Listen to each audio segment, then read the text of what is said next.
Prenons l'exemple de la graine de coquelicot qui, toute minuscule qu'elle est, vole au vent et vient se déposer à un endroit.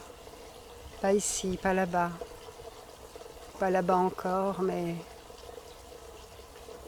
à cet endroit. Qu'est-ce qui décide de cela? Et puis elle entre dans la terre et voilà le moment où le printemps arrive et le petit plant sort et ça pousse tout seul. Et puis la corolle s'ouvre et ça s'ouvre tout seul. Et voilà déjà qu'une pétale est partie au vent et puis deux et le voilà déjà nu. Et le cycle qui recommence. Comme le sang qui coule dans nos veines, la respiration, tout se fait tout seul.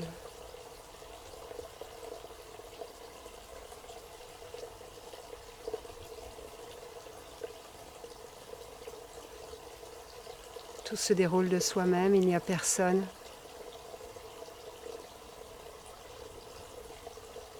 qui décide quoi que ce soit.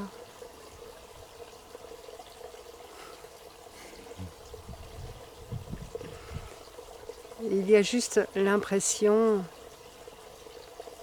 quand ça se lève du canapé,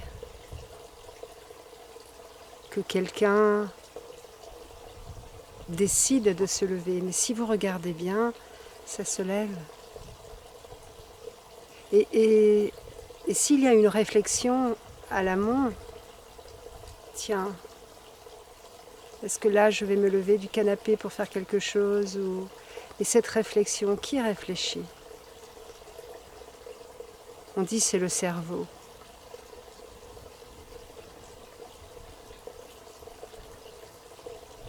Mais le cerveau tout seul.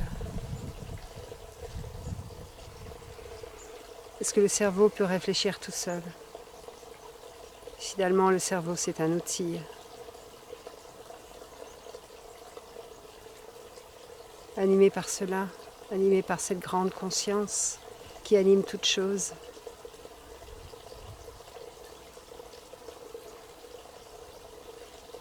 Alors pour l'être humain, c'est pareil.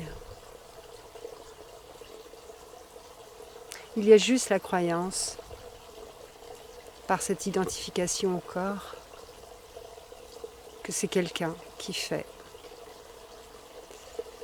Alors que, comme le petit ruisseau derrière nous, il coule tout seul, ça coule tout seul. Et la vie est totalement simplifiée. Parce qu'il n'y a pas d'erreur possible. Ce qui se fait doit se faire, ce qui ne se fait pas doit pas se faire. C'est simple.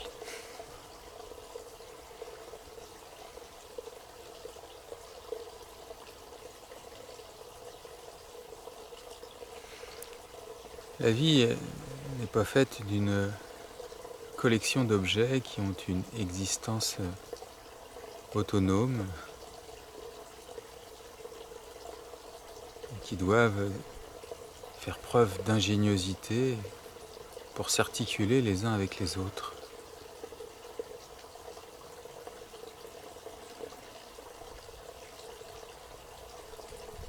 L'intelligence n'est pas mentale.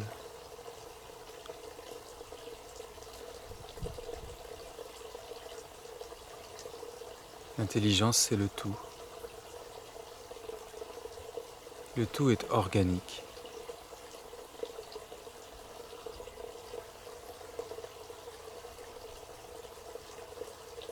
Chaque forme que l'on peut distinguer a cette forme-là parce que toutes les autres ont leur forme propre.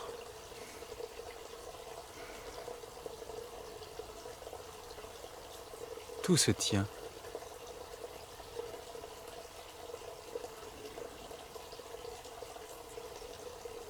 Tout se tient dans le même cœur. Et tout se déroule de soi-même.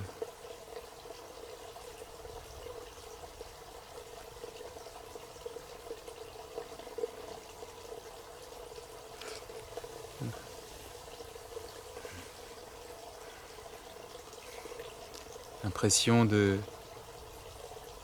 aux commandes de sa vie vient de l'identification au corps mental.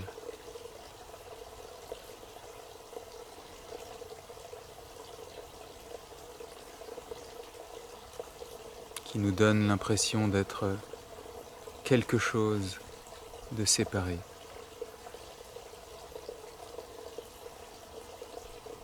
Qui nous donne l'impression d'avoir une vie propre,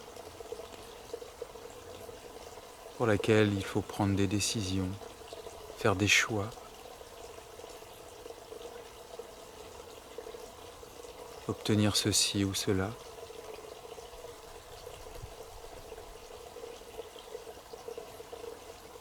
Mais c'est une illusion.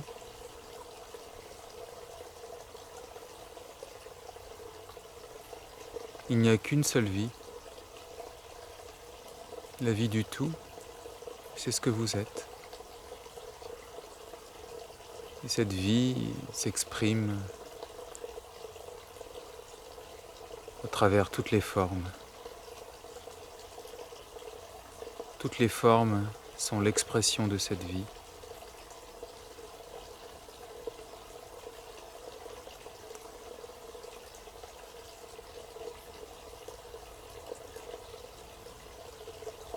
Toutes les formes sont faites de la substance de cette vie,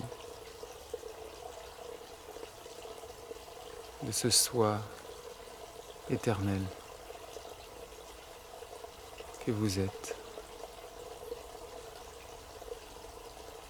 Alors, c'est la plus grande sécurité pour le mental quand c'est bien intégré. Il disparaît, il se détend. Il rejoint sa source. Rien à contrôler, rien à protéger, rien à prévoir. Ce qui doit être fait pour le bien du tout est fait. Il n'y a pas possibilité de se tromper. Et c'est là où vous pouvez vraiment lâcher prise. Il n'y a pas d'erreur possible. Tout ce qui se produit donc par lui-même, parce que cela doit se produire. Et c'est une invitation à s'abandonner justement au mystère et de ne pas essayer de comprendre pourquoi, de ne pas l'interpréter, juste de laisser la vie nous traverser, parce que c'est ce qui se passe, donc laissez cela être cela. Et ne vous compliquez pas la vie à vouloir saisir.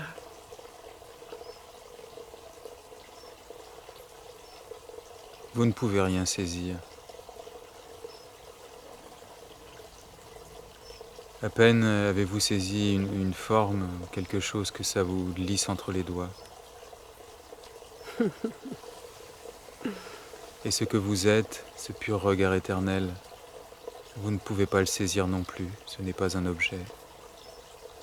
Vous ne pouvez que l'être. Vous ne pouvez rien saisir, nulle part. Juste être et laisser être. Oui, et vous abandonner à ce mystère insondable,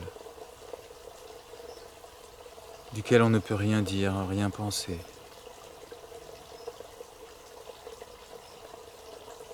Est-ce que le cheval dans le champ, lui, il se dit, tiens, je suis un cheval marron et j'ai tel caractère et puis je suis mon maître, c'est voilà, c'est Pierre et je m'appelle comme ça, ce cheval. La vie le traverse.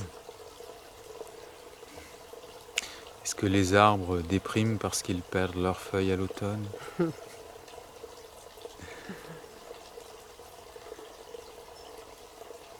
Donc que cela plaise ou non au mental, ce qui est, ce qui se passe se produit. Et a toujours sa raison d'être.